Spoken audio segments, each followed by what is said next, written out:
What's up, everyone? It's Bones here. With the reveal from Maze of Millennia, we got some really cool Flame Swordsman cards to showcase. But first, if you can set those thumbs up and subscribe buttons on fire, it would mean a whole lot. To begin, our first new card is Fighting Flame Sword. It's a quick play spell that reads, activate one of these effects. Add one card from your deck to your hand that mentions Flame Swordsman except Fighting Flame Sword. The second effect reads, when an attack is declared involving a Fire Warrior monster you control, you can target one card on the field, destroy it. The last effect reads, when your opponent activates a card or effect that targets a Flame Swordsman or a monster that mentions it, that you control, negate that effect. You can only activate one Fighting Flame Sword per turn. And this is a really nice card because not only is it a quick play, so that means that we can play around Droll, but the fact that it gets you into your Fighting Flame Swordsman, which happens to be a one-card combo for the deck, makes it a starter for the archetype, and that's just really helpful. But the level 4 Fighting Flame Swordsman Fire type Warrior reads, if this card is normal or special summoned, you can add one spell trap that mentions Flame Swordsman from your deck to your hand. So not only can the quick play search it, but you can search the quick play with the Fighting Flame Swordsman as well. But if this card is sent to the graveyard, you can send one Flame Swordsman or one monster that mentions it from your deck or extra deck to the graveyard, except Fighting Flame Swordsman. You can only use each effect of Fighting Flame Swordsman once per turn. We're going to continue here by normal summoning the Fighting Flame Swordsman, and we'll be able to add ourselves our next new card. This is the Flame Swords Realm.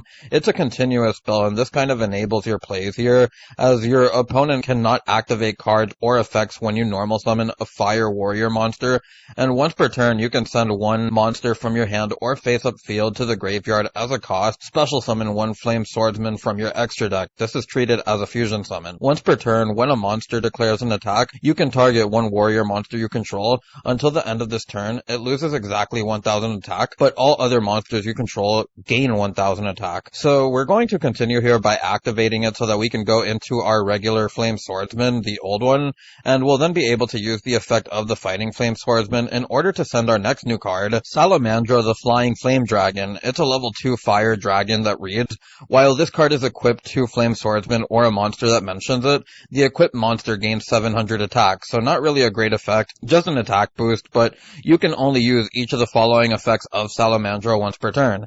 If this card is in your hand or graveyard, you can target one warrior monster you control as a cost, equip this card to that monster you control as an equip spell.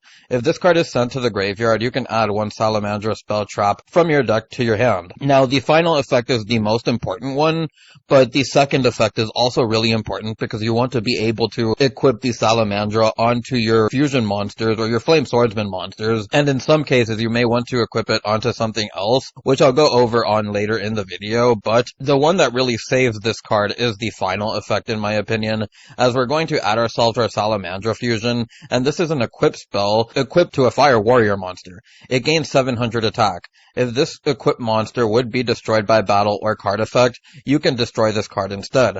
While this card is equipped to a fusion monster you control, you can send this card and the equipped monster to the graveyard, and if you do, special summon one Flame Swordsman or one fusion monster that mentions it from your extra deck. This is treated as a fusion summon. You can only use this effect of Salamandra fusion once per turn. So, now that you've seen the most important cards in the gimmick, the entire point of the Flame Swordsman archetype is really just to get access into one of your two starters so that then you can add yourself the Flame Swords Realm, or there are cases where you can open something like the Flame Swords Realm, send a monster from your hand or face-up field to the graveyard, bring out your Flame Swordsman, and then just hard activate the Salamandra fusion that way. But this just really shows what you're trying to get into, as we're going to activate the Salamandra fusion. We'll then be able to bring out our next new card, and this is the Ultimate Flame Swordsman. It's a fire level 8 fusion that reads, it takes Flame Swordsman plus Fighting Flame fusion, but of course the Salamandra fusion kind of cheats it out, and you can target one monster your opponent controls as a cost, destroy it, and if you do, inflict 500 damage to your opponent. This is a quick effect if this card is equipped with an equip card, so this is where the Salamandra is really important as well, where you can equip it onto your Ultimate Flame Swordsman so that that pop is a quick effect. At the start of the damage step, if this card battles, you can double this card's attack until the end of this turn, but if you do, destroy it during the end phase of this turn. You can only use each effect of Ultimate Flame Swordsman once per turn. Now, we're going to use the effect of the Salamandra in order to equip it for that 700 attack gain and the ability to pop, and with this, I'll take you on to the next combo. Now, because the Flame Swordsman combo is pretty linear and you're not doing anything too different the majority of the times, I do want to showcase what happens when you open both the Quick Play and the Ultimate Flame Swordsman, which are your two ways to combo. And when you open the Quick Play, you can add yourself the Flame Swords Realm so that you can get that protection during its normal summon, or during the Flame Swordsman normal summon. So we're going to do just that, and then we're going to activate the Flame Swords Realm. We'll then normal summon ourselves the Flame Swordsman, as then we'll be able to use its effect and add ourselves the Quick Play. Now the Quick Play is really cool here because not only is it a form of follow-up that you can activate during your opponent's turn, but you have to remember that it also has the ability to protect your monster from targeting, which the entire point of the Flame Swordsman archetype really is to just bring out the Ultimate Flame Swordsman and kind of just sit on that pop. So we're then going to be able to use the effect of the Flame, sending the Salamandra, use the effect of the Salamandra, get ourselves the fusion, as we'll then activate the fusion so that we can go into our ultimate, bring out the ultimate, use the effect of Salamandra, equip it onto the ultimate, set our Quick Play, and with this we'll be able to pass on to our opponent. Now for this next combo, I'll be featuring the first of a couple of variants that I'll be showing in this video, and we're going to start with Bonfire and the Quick Play, add ourselves the Fighting Flame Swordsman during the draw phase to play around the droll, then activate the Bonfire, and the Bonfire will get us Ash Ketchum. We'll then be able to normal summon the Ash Ketchum, add ourselves a copy of Populous, and Populous is a card that's coming out in Phantom Nightmare. It reads, if this card is added to your hand except by drawing it, you can special summon it. If this card is normal or special summoned, you can add one Snake Eye spell trap from your deck to your hand. If this card is sent to the graveyard, you can target one fire monster in your graveyard, place it face up in its owner's spell and trap zone as a continuous spell. You can only use each effect of Populous once per turn.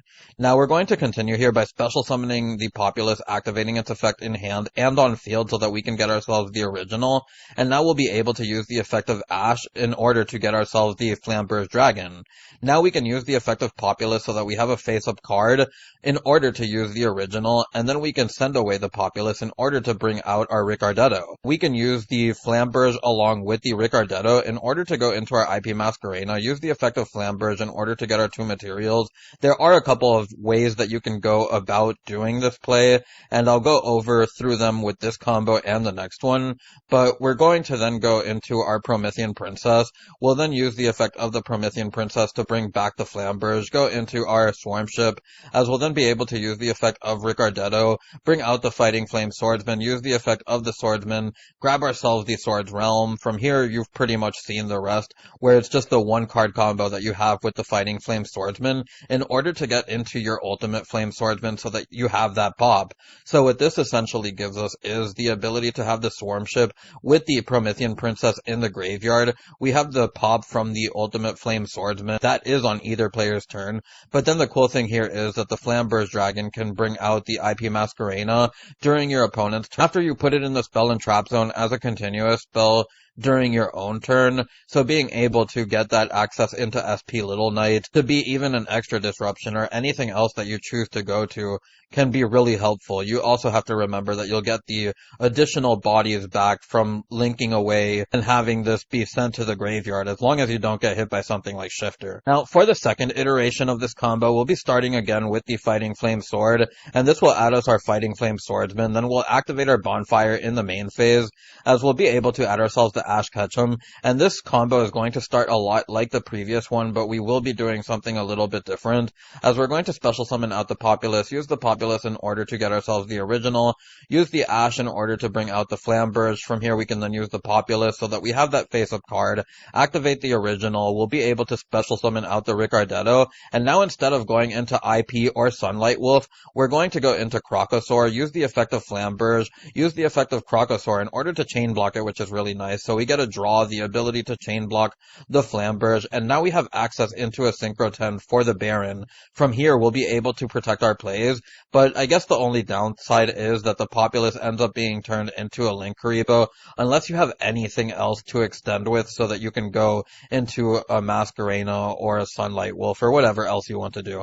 But we're going to use the effect of the Ricardetto in order to special summon out the Flame Swordsman, and now we have our one card combo. So what you'll see here is going to be the Link Karibo, the Omni negate that we get through the Baron, the draw that we get through Croco, and then we also have the Ultimate Fighting Flame Swordsman for the quick effect pop that we'll be getting once we add the Salamandra fusion activated. Use the fusion in order to go into the Ultimate Flame Swordsman, activate the effect of Salamandra in the graveyard, equip it to the ultimate, and now we can pass on to our opponent. Now, for the final combo with the Sinful Spoils stuff that I wanted to show is the Wanted plus the Salamandra, and we're going to add ourselves the Diabellstar, use the effect of the Diabellstar, and sending away the Salamandra so that we can get the effects of the Diabellstar and the Salamandra, and we'll get ourselves the original along with a copy of Salamandra with Chain, and this is a new trap card, and this is something that not all builds will play, and quite frankly, not a lot of builds will play, if any. And I'm only showing this because I do want to feature the new cards, but it also shows something that you can do in order to get access into your Salamandra fusion in more optimal builds where you'll actually be playing with more cards in hand as well, which means that you may actually have access into your Fighting Flame Swordsman or your Ultimate Fighting Flame Swordsman or whatever it's called. But Salamandra with Chain reads, target one fire monster on the field as a cost, equip this card to it as an equip card that gives it 700 attack. Then you can change one effect monster on the field to face down defense position. You can banish this card from your graveyard as a cost, fusion summon one fire warrior or dragon fusion monster from your extra deck by shuffling its materials from your hand, field, and or graveyard into the deck, but destroy it during the end phase. So that last effect is actually really interesting, especially now that we have cards like Transaction Rollback as well that can just copy its effect while in the graveyard. But this isn't the deck that's kind of going for that, and I do think that we would need more cards in order to make that an actual strategy. But the Book of Moon is the more important effect that you'll be using in what we have now. We're going to use the original. We'll then be able to special summon out the Ash, use the effect of Ash in order to get ourselves a copy of the Populace. We'll then be able to use the effect of Populace, special summon it out, use the effect of Ash, as we'll then be able to bring out the Professor Oak, use the effect of Professor Oak to bring out Ash Ketchum. We'll also get the effect of Populace, putting in the Spell and Trap Zone, as we'll then also be able to use the effect of Oak in order to get our Flamberge. From here, we'll then be able to go into our IP or our Sunlight Wolf, use the effect of the Flamberge in order to get your two monsters back, then go into the Promethean Princess, use the Promethean Princess, bring back Flamberge, then you can use the Flamberge, put the IP Masquerena on it. From here we can then go into the Swarm Ship, and then we can use the effect of the Wanted Quick Play in the graveyard in order to get ourselves a draw, also putting the original back into the graveyard, giving us potential follow-up or a potential hand trap that can disrupt our opponent. Now for this next combo, I would like to show something for the more pure build, and I know that it's funny saying that with a Battle and Boxer card here, but I'll get more into that a little bit later. We're going to activate the Fighting Flame Swordsman, or the Fighting Flame Sword, so that we can get our Swords Realm. And again, I know that this is weird, and you may want to add yourself the Fighting Flame Swordsman in some scenarios, but because we have the Battle and Boxer, we can get ourselves access into the Fighting Flame Swordsman without having to search it with the Fighting Flame Sword. So that's what I want to show, as we're going to go into the Dempsey, and the Dempsey will get us the addition of the Fighting Flame Swordsman. Now we can use the Flame Swords Realm, bringing out the original Flame Swordsman, and this will also trigger the the Fighting Flame Swordsman in the graveyard in order to send the Salamandra, and this will just be another way to get into our Ultimate Flame Swordsman, except that this time we now have Dempsey for the targeting protection as well, which is kind of cool, but we'll use the effect of Salamandra in order to get that quick effect pop, and with that, I'll take you on to the next one. This next combo features the second option that you can use in order to get into Dempsey, and this is the Spirit Engine, as we'll start with Aratama, getting ourselves the Sakitama, use the effect of Sakitama, which will give us access into a rank 4, and as you saw before, with access into the Flame Swords Realm, we have the ability to just get into our big boss monster, the Ultimate Flame Swordsman, and we don't even have to normal summon the Fighting Flame Swordsman, as we'll just be able to get its graveyard effect, so that we can get ourselves the Salamandra fusion after we send the Salamandra, and then we can use it on the Flame Swordsman so that we can go into our Ultimate Flame Swordsman, use the Salamandra, get our quick effect pop, and just like the previous combo, we end on the Dempsey with the Ultimate Flame Swordsman. Now, I probably saved the best for last here. This one is the only one I don't think that's using any of the Flame Swordsman cards,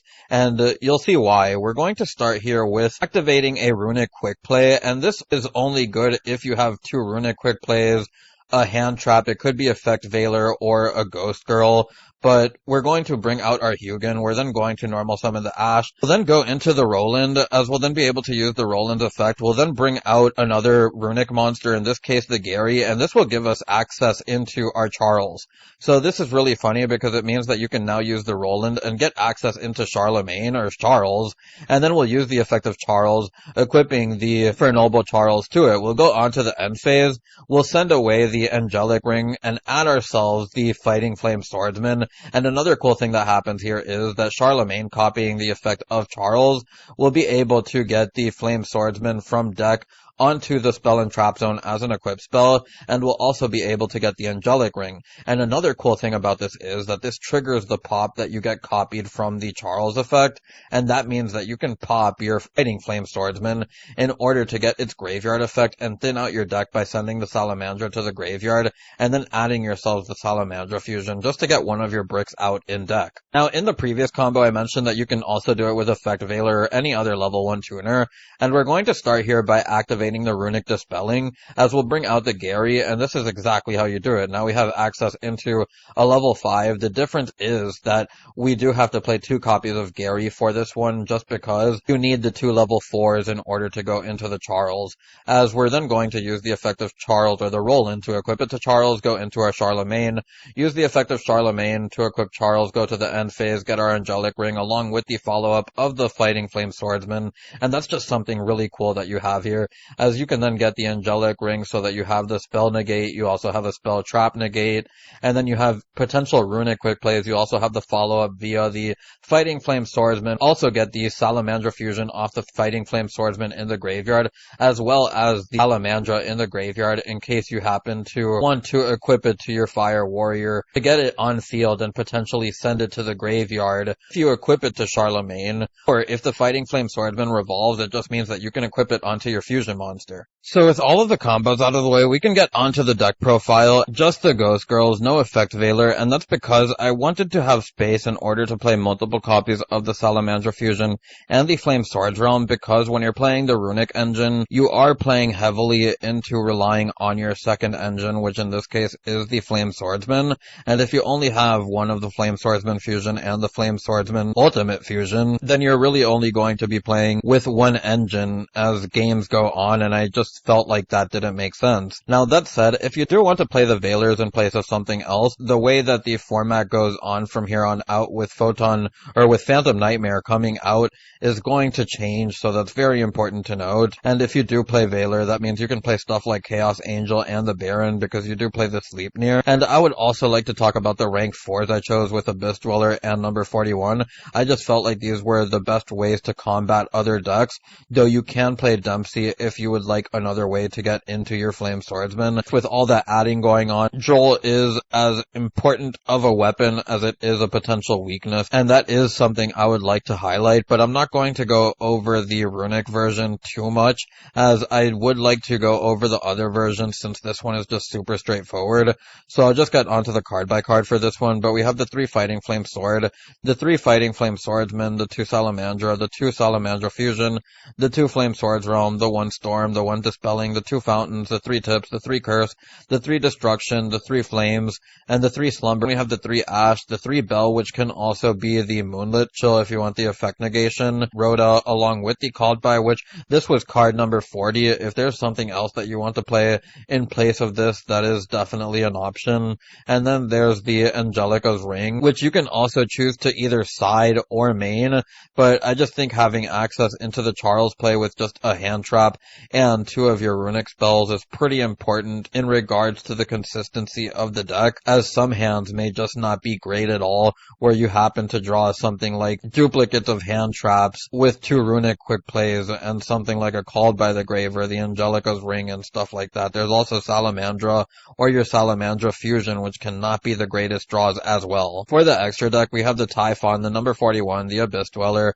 Charles, Roland, the Emperor Charles. Then we have SP, we have Sleipnir, Gary, the 2 copies of Hugin, 2 Flame Swordsmen, and the 2 copies of Ultimate Flame Swordsman. Now, the next variant that we have is the Snake Eyes one, and you'll see that we're only on 1 copy of Swords Realm and 1 copy of Fusion, and it's because the Fire package is meant to carry, whereas the Flame Swordsman engine in this one is just meant to be a complementary piece to the rest of the deck. Now, that said, you still are going into stuff like Ricardetto, so that you can potentially make a Baron, or go into your IP Masquerena or Sunlight Wolf, whatever you want to do, and then have that extra ability to special summon out the Fighting Flame Swordsman so that you have your 1 card combo with that. Now, another plus side that you have with this deck is all the consistency cards. You'll see that there's 9 1-card combos, or 9 1.5 card combos, 10 with the 1-for-1, and then 11 with original, and even the Rhoda, which your Fighting Flame Swordsman is still a 1-card combo for a fusion, even if it's not that strong. There's just so much consistency because of all of the searching in this deck. You also have the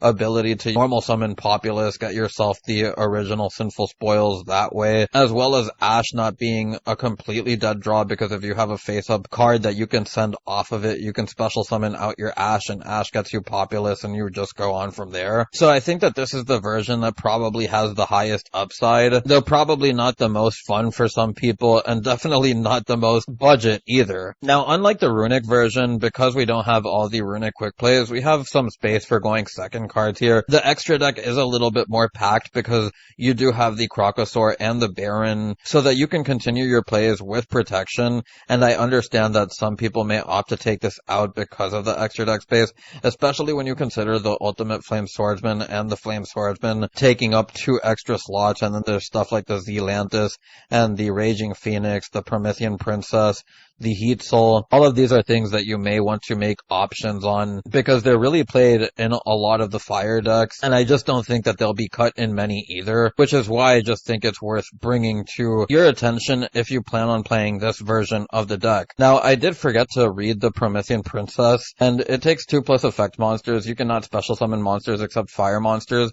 You can only use each of the following effects of Promethean Princess once per turn. During your main phase, you can special summon 1 fire monster from your graveyard, and if a monster is special summoned to your opponent's field while this card is in your graveyard, except during the damage step, you can target 1 fire monster you control and 1 monster your opponent controls. Destroy them, and if you do, special summon this card. So the Zealantis is technically how you're bringing out the Promethean Princess, if you want to do it out of your own volition without having to rely on your opponent actually special summoning something. But earlier in the video when I was saying that you had this in the graveyard, this is why it's a disruption, then I would like to read over the rest of the new cards that I didn't get to go over. We have the Flame Swords Dance. It's another trap card that reads, if a monster is special summoned, special summon 1 level 7 or lower fusion monster from your extra deck that is Flame Swordsman or mentions it. Then you can change 1 monster on the field to face down defense position. During your opponent's battle phase, you can banish this card from your graveyard and tribute 1 face down defense position monster as a cost. Special summon 1 Flame Swordsman or 1 monster that mentions it from your deck or extra deck. You can only use this effective Flame Swords Dance once per turn. And the really funny thing about this is how it's really only effective against stuff like Shaddolls and Ninjas. So there are decks that this can counter. It happens in the battle phase, and that is also important to note. Then there's the Mirage Swordsman, and this is a retrain of one of my OG favorite cards, Mirage Knight, and it reads, if a face-up fire fusion monsters you control is destroyed by battle or card effect, you can special summon this card from your graveyard. If it was there when the monster was destroyed, or hand even if not. At the start of the damage step, if this card battles an opponent's monster, you can destroy both battling monsters. If this card is destroyed by battle or another card's effect, you can special summon 1 level 7 or lower monster that is Flame Swordsman or mentions it from your deck or extra deck. You can only use each effect of Mirage Swordsman once per turn. You go into your Ultimate Flame Swordsman so easily, and there's not really a reason to destroy it, even though there is a chance that its own effect might. But at that point, you're just playing extra copies of stuff, and I just don't think it would be worth it for this version. But then we do have the Fighting Flame Dragon. It's a level 5, and it takes 1 dragon monster plus 1 fire warrior monster. So it's a potential super poly target down the line, and it takes, except during the damage step, quick effect, you can target 1 warrior fusion monster you control, equip this card from your field or graveyard to that monster you control as an equip spell. You can only use this effect of Fighting Flame Dragon once per turn. While this card is equipped to Flame Swordsman or a monster that mentions it, the equipped monster gains 700 attack and can make a second attack during each battle phase. Not a strong effect, just meant for the Super Poly and the ability to equip onto a Flame Swordsman, which is also kind of important. And other options that you have that I didn't go over were the Nadir Servant. If you want to play the Dogmatica package, that's another route that you can take with it. There's also stuff like 100 Apple Dragon if you want to play more gimmicky builds. We don't really have a way to search this, but it's just the fact that this is a non-effect monster that is easily brought out onto the field. The option of playing a heavier Infernoble version, and that's something that you can definitely do if you would like to. It's not something that I wanted to do just because I felt like if you were going to play the Infernoble version, it's better off to just play a smaller Flame Swordsman package and play Infernobles instead. So I think if I do a video on that, it would just be an Infernoble video. Outside of that, the other options that you have here are Apo with the Charles and the other Charles and the Roland. If you want to play this, you can as well. I just don't think it's needed in any of the other versions except the Runic one. And then of course there is the Apo if you do want to bypass the Swarm Ship. This is one of those things that I had to cut because of the Baron package though. So if you do want to cut the Baron and the Crocosaur for the Apo and a potential other link, which this is another one I don't recommend. I just have it here because it's another Flame Swordsman card that we have. So if having a Flame Swordsman is relevant for anything that you need to do, then this is a potential option. Then lastly, there's the Fusion Armament. This is just another card I don't think that will see a lot of play because Flame Swordsman alone doesn't really matter unless you have the pieces to go along with it. You want ways to get into your pieces, not ways to get into Flame Swordsman, because your pieces get you into Flame Swordsman anyways. But I'll just take you on to the card by card here, and we have the 3 Ash, the 3 Bonfire, the 3 Wanteds, the 1 Original, the 1 Rhoda, the 1 1-for-1, the 2 Salamandra, the Ricardetto, the Nod, the 1 Oak, the 1 Populous, Amberge, Diabellstar, the 3 copies of Fighting Flame Sword, the 1 copy of the Swords Realm, the 1 copy of Fusion, the 3 copies of Fighting Flame Swordsman, 3 Ash, 3 Bell, 3 Droll, 3 Imperm. Again, this is all stuff that can change over time. Then we have the 1 copy of Typhon, Baron, Crocosaur, the Ultimate Flame Swordsman, Zealantis, Raging Phoenix, Swarmship, Promethean Princess, Heatsoul, Sunlight Wolf, Hida, Masquerena, SP Little Knight, and the Linkuriboh to round out this deck profile. Now, for the final version, I have the Pure build, and this is more for people who want to play the deck casually and don't want to go into other engines and just want to play Flame Swordsman. And I know that there is kind of an asterisk to that with the rank 4 engines that I mentioned as far as Battle and Boxer and the Spirits. So if you don't want to play this, you can play other ways to get into rank 4s, but these were just the best ones off of the top of my head that we could play in order to get into the Dempsey so that we could search our Flame Swordsman. Outside of that, you're playing the 3 Prosperities to try to dig for your combo pieces, as because we're playing the Pure build, the most important thing is to get into your Fighting Flame Swordsman so that you can get into your Ultimate Flame Swordsman and have that quick effect pop, backed by tons of hand traps and other potential cards, the extra deck or even the side deck depending on what game you're in. But you'll also notice this version plays more copies of the Flame Sword Realm and the Salamandra Fusion, and of course it's because it is the Pure build. Your focus is to get the Fusion monster out, so unlike the Snake Eye build where the Flame Swordsman stuff is more of a supplementary engine there, it's the main engine here, and that's why you kind of need the 3 Flame Swords Realm. But I'll take you onto the card by card, because everything that I wanted to show with this version really was done on the combos. So we have the 3 Fighting Flame Swordsman, the 3 Fighting Flame Sword, the 3 Aratama, the 3 Prosperity, the 1-for-1 Stakitama, Reinforcement of the Army, the 2 Salamandra, the 2 Salamandra Fusion, the 3 copies of the Flame Swords Realm, 1 Rhoda and the 2 Crossouts, the 1 Durandal with the 1 Renaud and the 1 Ricardetto, the 3 Imperms, the 3 Drolls, the 3 Bells, and the 3 Ash Blossoms to round out the deck profile. For the extra deck, we have the 1 Swarmship, the Promethean Princess, Hida, then have IP and SP, we then have the 2 copies of Ultimate Flame Swordsman, the 2 copies of Flame Swordsman, we have the 1 copy of Fighting Flame Dragon, so if you would like to side in the Super Polys, you can do that too, and then add in Garuras and stuff like that if you don't want to play some of the Exceeds that we have here. But then we have Dempsey, we have Abyss Dweller, number 41, we have Zeus, and Typhon to round out the deck profile. For everyone who's made it this far into the video, I'd like to thank you for watching and for the 600 plus subs. I truly appreciate your support. Now that we've monetized the channel, giving us access to supers and memberships means that more awesome stuff is on the horizon. Get the channel membership, just click on the description below, and there will be a link that takes you there. You'll also notice a free Discord link that I've made for us too. If you want to support me as a content creator, even if you can't donate supers or get a membership for the channel, clicking on those thumbs up and subscribe buttons help a lot too. For those wondering, I do plan on making updates to the channel as the support on the channel grows. Anyways, I hope to see you on the next one. It's Bones, signing out.